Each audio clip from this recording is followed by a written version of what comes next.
Hi, hello, and welcome to Sizzling Vidya YouTube channel.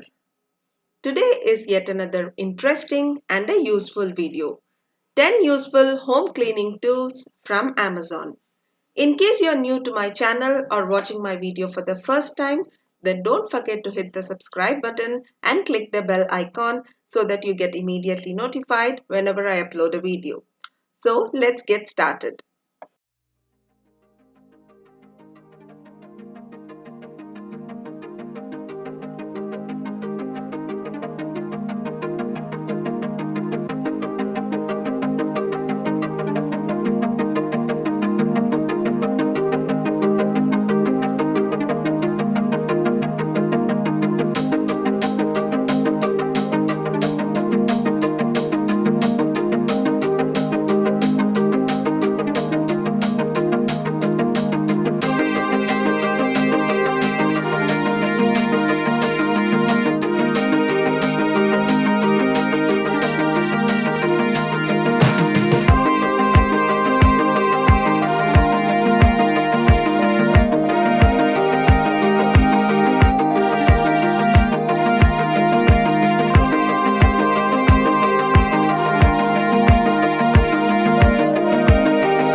So that's all for today's video.